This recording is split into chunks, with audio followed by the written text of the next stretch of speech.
जी programme है breaking barriers Aliya show official YouTube channel पर। मैं हूं आपकी होस्ट आलिया। एक बहुत तशवीशनाक खबर। सबसे पहले कलअदम टीटीपी का मंसूबा है कि वो मुल्क की अहम तरीन प्रोमिनेंट पर्सनालिटीज़ को निशाना बनाएंगे, उनको टारगेट करेंगे और उनके कत्ल का मंसूबा बनाया गया है।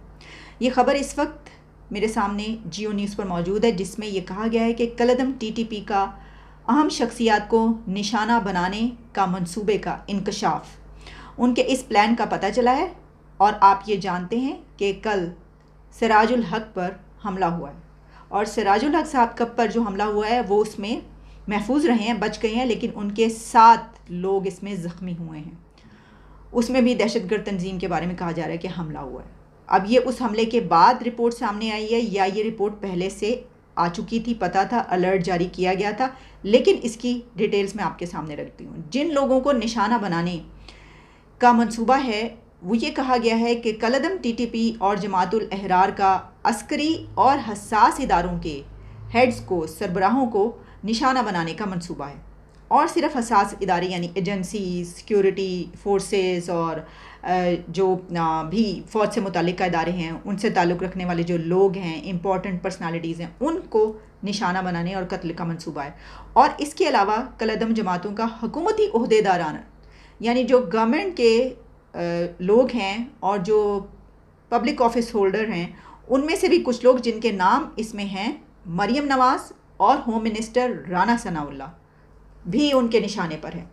अच्छा, ये तो तशवीशनाक अपनी जगह पर है ही, लेकिन इसके आगे जो खबर है वो जब मैंने पढ़ा तो उसमें यह है कि जो ये ग्रुप है जमातुल अहरार का जो हेड है रफ़ीउल्लाह की ज़ेर निगरानी 2 खुदकुश हमला आवरों पर मुश्तमिल ग्रुप है जो कि पंजाब में दाखिल हो चुका है। और इस ग्रुप के हेड ने जो 9 मई को यहाँ पर वाक़यात हुए हैं और जलाओ घेराव हुआ है उसकी तारीफ़ की है या उसको सेकंड किया है। और टीटीपी के सरगना सरबकफ मोहम्मद ने बयान में कहा है कि ये बड़ी अच्छी बात हुई है, ये जो सारे हंगामे हुए हैं, और शरपसंदों की पजीराई भी की है। यानी ये उन्होंने कहा है कि ये पीटीआई ने ये बड़ा ही अच्छा कमाल का काम किया है। तो यानी टीटीपी पीटीआई की तारीफ़ कर रहे हैं। तो वो वैसे दोनों में टी है, टीटीपी और पीटीआई, लेकिन ये बहुत अलार्मिंग है। इसकी वजह यह है कि वो क्या कहना चाह रहे हैं, ये जो टीटीपी वाले हैं ये क्या बताना चाह रहे हैं कि बिल्कुल कोई जलाओ घेराओ जो सब कुछ हुआ है, जिसने भी किया वो बिल्कुल सही काम किया, और वो तारीफ़ कर रहे हैं। अब मैं देख रही थी कि इस खबर के मुतालिक सोशल मीडिया पे जो बात चल रही थी, तो जो पीटीआई है उसका ये कहना है कि भाई ये हमें टारगेट जानबूझ के किया जा रहा है कि भाई इस वक्त ज़्यादा से ज़्यादा जो है वो इमेज ख़राब किया जा सके, तो हमें जानबूझ के ये टीटीपी से जोड़ा जा रहा है। वैसे तो टीटीपी वो तालिबान खान जो हैं वो इमरान खान को कहते रहे हैं। अब देखें, आइडियोलॉजी की अगर हम बात करें, और हमें याद है कि इंटरव्यू चला था जिसमें उसामा बिन लादेन को शहीद कहा गया था और कोई सवाल किया गया था तो उसका जवाब ही नहीं दिया गया था, याद है आपको? आइडियोलॉजी की तो जब हम बात करते हैं ना तो वो बहुत सारी हम तनकीद करते रहे हैं और कर रहे हैं, लेकिन ये जो वो बात कर रहे हैं उनको इस चीज़ पर ज़ाहिर है कि एतराज़ होगा कि ये जानबूझ के इस तरह की खबर जो है वो निकाली गई और हमें बदनाम करने के लिए कहा जा रहा है। तो वो तबाही कोई भी करेगा, और चाहे वो पॉलिटिकल कोई पार्टी हो, कोई और हो, और जो भी हो वो उसको तारीफ़ तो करेंगे। तो ये है सिलसिला। तो जहाँ पीटीआई की बात आ रही है तो पीटीआई वालों को हम एक अच्छी खबर भी सुना देते हैं, और वो ख़बर सिर्फ उनके लिए अच्छी नहीं है बल्कि वो पूरे मुल्क के लिए मेरा ख्याल है कि बड़ी अच्छी खबर साबित होगी अगर उस पर अमल किया जाए। एक फ़ैसला आया है लाहौर हाई कोर्ट की जानिब से, और वो फ़ैसला ऐसा है कि जो इस वक्त के सारे सिनेरियो को बदल सकता है, यानी इस तरीके से कि जो एक कॉन्फ्लिक्ट है उसको रिज़ॉल्व कर सकता है। लेकिन क्या ऐसा हो सकेगा? अब हुआ क्या है, लाहौर हाई कोर्ट ने एक फ़ैसला दिया है कि पाकिस्तान तहरीक इंसाफ यानी पीटीआई के जो 72 एमएनएज़ हैं वो इस्तीफ़ा दे चुके हैं। आपको पता ना, ये सब रेजिग्नेशंस अपने पेश कर चुके हैं, तो असम्बलियों से तो ये निकल चुके हैं। तो उनके रेजिग्नेशंस की मंजूरी का जो नोटिफिकेशन है वो नल एंड वॉइड करार दे दिया है। लाहौर हाई कोर्ट ने कहा है कि जो इन्होंने रिज़ाइन किया था असम्बली से, तो हम इनका रिज़ाइन नल एंड वॉइड करें, कलअदम करार दे रहे हैं। और इसके बाद पीटीआई के जितने भी ये 72 लीडर्स या मेंबर्स हैं, ये कौमी असम्बली में वापसी का ऐलान कर सकते हैं या जाएं और असम्बली में जाकर बैठें और वहाँ पर ऑपोजिशन के तौर पर अपना रोल प्ले करें। ये फ़ैसला इस वक्त में आना एक बड़ा फ़ैसला ये कि जिस वक्त इतना बड़ा कॉन्फ्लिक्ट है, तो उसमें एक अदालत ये कह रही है, वैसे तो ये एक तरीके से पीटीआई के लिए एक और रिलीफ ही है, ठीक है ना। वो अदालतों से जो रिलीफ मिलने का सिलसिला है वो रुकने का नाम नहीं ले रहा। तो ये फ़ैसला हुआ है कि हम इनके रेजिग्नेशंस कलअदम करार देते हैं। ये बहुत बड़ा फ़ैसला है, क्योंकि ये जो रेजिग्नेशंस हैं ये पीटीआई के लोगों ने खुद दिए थे और बड़े उनको मना किया जाता रहा था, सब उनको कहते रहे थे। बल्कि मुझे आपको मैं एक और बात बताऊं कि अभी जो इमरान खान अपने घर के अंदर जर्नलिस्टों से बातचीत करते हैं डेली बेसिस पे, उनसे एक ने सवाल किया कि आपके ये हालात ना होते या आप इन हालों को ना पहुंचे होते अगर आपने रिज़ाइन ना किया होता असम्बलियों से। असम्बली में जब आप होते हैं, आपके पास एक पोर्टफोलियो होता है, आप एक डेजिग्नेशन होता है, तो फिर उस वक्त आप पे कोई इस तरीके से हाथ नहीं डाल सकता। और फिर ये सब कुछ होता ही ना, आप तो वहाँ पे बैठे होते ना, जिस तरह के तमाम पॉलिटिकल पार्टीज़ करती हैं। देखिए ना क्या क्या नहीं हुआ, पीपल्स पार्टी, पीएमएलएन, जितनी भी पार्टियाँ हैं, लेकिन फिर भी असम्बलियों से वो बाहर नहीं जाती। जैसा मैंने पहले आपको एक दफ़ा बताया था, आप इन दोनों पार्टियों को देख लें, अगर थोड़ी सीटें भी होती हैं तो तब भी असम्बली के अंदर रहती हैं। कि अच्छा, अब इसमें ये है एक बड़ा सवाल कि क्या अगर पीटीआई के ये तमाम रहनुमा अपोजिशन के तौर पर असम्बली में जाकर ये कहेंगे कि हम वापस आ गए हैं, तो वो मान ली जाएगी बात? ये बड़ी अहम बात है। मुझे ऐसा लगता है कि उनकी बात नहीं मानी जाएगी, क्योंकि इसके कुछ रूल्स एंड रेगुलेशंस हैं। जब ये अपने रेजिग्नेशंस या ये जो कॉपी है लेटर की, ये लेकर पहुंचेंगे असम्बली में और स्पीकर के सामने जाएंगे या उनको देंगे कि ये हमने वापस आना है, तो ये स्पीकर की सवाबदीद पर है कि वो ये रेजिग्नेशन एक्सेप्ट करता है या नहीं करता। वो इसको कह सकते हैं कि नहीं, हम मुस्तरद करते हैं, हम रिजेक्ट करते हैं, हम आपको वापस नहीं ले सकते।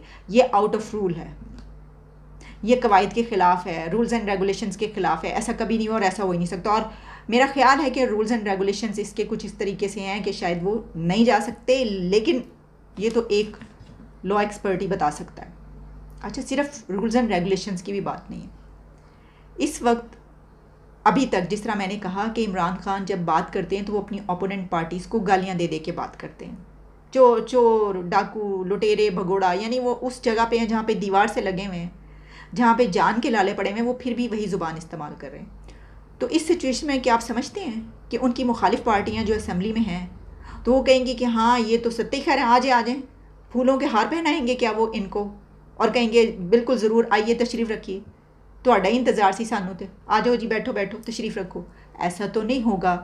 मेरा ये ख्याल है वो किसी भी कीमत पर एक्सेप्ट नहीं करेंगे रेसिग्नेशन। लेकिन फिर भी जो बैरिस्टर सैयद अली ज़फ़र हैं, इमरान खान के एडवोकेट जो हैं, वो ये कह रहे हैं कि पटिशन जो है वो जो नेशनल असम्बली स्पीकर नोटिफिकेशन जो है पीटीआई एमएनएस का, वो has been accepted just now by Lahore high court, और this means PTI will go back to assembly और उसमें अपोजिशन के तौर पर किरदार अदा करेगी वो। In my opinion the judgment is yet another historic verdict which could lead to solution of ongoing political crisis. ये तो मैंने भी आपको कहा था कि ये बात आप देख लें कि अगर ये फ़ैसला जो आया है इसको मान लिया जाता है, तो इस वक्त हर किस्म के फसाद की जो जड़ है वो ये फ़ैसला ख़त्म कर सकता है।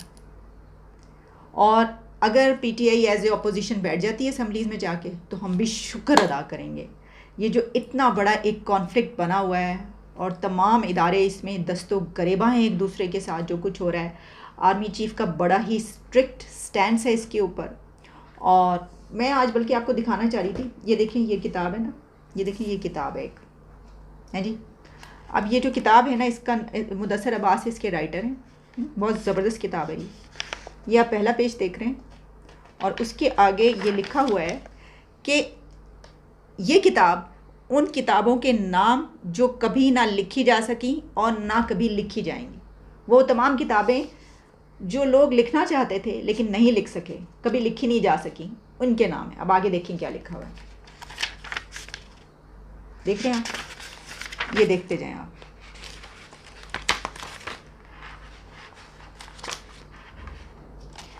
पूरी की पूरी किताब खाली है, देख रहे हैं आप। ये एक सिंबॉलिक वे में इन्होंने किताब पब्लिश की है, और इसका मतलब है कि यानी बताया गया है कि बहुत सारी बातें होती हैं जो आप बोल नहीं सकते, लिख नहीं सकते, तो फिर उसके लिए उन्होंने ये किया है। तो मुझे बड़ी ये आइडिया बड़ा पसंद आया। खाली किताबें अंदर से बिल्कुल कोई एक पेज पे भी उन्होंने कुछ, बस वो शुरू में स्टार्ट में लिखा और फिर सारी खाली है। वो इसलिए कि उन किताबों के नाम है जो लिखी नहीं गई, लिखना चाहते थे लेकिन नहीं लिखी जा सकी। तो बहुत कुछ हम भी बोलना चाहते हैं लेकिन हम नहीं बोल पाते, हम नहीं बोल सकते, तो इसके लिए हमें माफ़ कीजिएगा। बस ऐसी ही कुछ किताबें जो हैं वो हमारे लिए भी छप जाएंगी। तो चलिए इजाज़त दें, आपसे दोबारा मुलाकात होती है। ये जो असम्बलियों में जाने का मामला है, इसके लिए मैं ये समझती हूँ कि अगर इसको एक्सेप्ट किया जाता है तो ख़ास तौर पर PMLN और पीपल्स पार्टी के लीडर्स यानी कि आसिफ अली जरदारी, नवाज़ शरीफ, मरीम नवाज़, बिलावल भुट्टो, जो भी हैं, जो भी सब, वो इसको देखकर अगर रिकन्सिलिएशन की तरफ बढ़ते हैं, जो कि मुझे नज़र नहीं आता, क्योंकि उनके साथ जो कुछ इमरान खान ने किया है और जो अब तक हो रहा है, तो उसके बाद ऐसा ऑलमोस्ट नामुमकिन है। लेकिन अगर उनमें से कोई, अच्छा मैं देख रही थी, खबर चल रही थी, मुझे नहीं पता वो किस हद तक सही है, लेकिन खबर ये थी कि जो कि कैपिटल TV पे भी चली, कुछ और जगहों पे भी, मेरा ख्याल है ARY पे भी चली है, अब सही है या नहीं है, कि नवाज़ शरीफ साहब की एक कोई स्टेटमेंट या इस तरह की आई है जो कि ये बात कही जा रही है कि एक तो ये जो पकड़ धकड़ हो रही है उसके अंदर आप देखें जो ज़िम्मेदार हैं उनको सजाएं दें, और दूसरी तरफ जो नहीं है उनको ये, और फिर ये जो बैन लगाने की इस तरह की चीज़ें आ रही हैं जिनके बारे में सवाल उठ रहे हैं कि नहीं ये तो सही नहीं है, उस तरह का आर्मी एक्ट और वगैरह वगैरह। तो उसके पर शायद उन्होंने ये कहा है कि ये जो ऐसे चीज़ें हैं तो उनको आप दूसरों के ख़िलाफ़ इस्तेमाल ना करें। मुझे ये नहीं पता कि ये बात सही है या नहीं सही, लेकिन अगर उन्होंने ऐसी बात की है तो मैं सल्यूट पेश करती हूँ कसम से। नवाज़ शरीफ का बहुत ही बड़ा दिल है भाई, जो अगर वो ये बात करें तो वो फिर इस मुल्क के सबसे बड़े लीडर हैं जिसने बात की, क्योंकि उनके ख़िलाफ़ ये सब कुछ इस्तेमाल किया गया। अभी इजाज़त है, दोबारा मुलाकात होती है।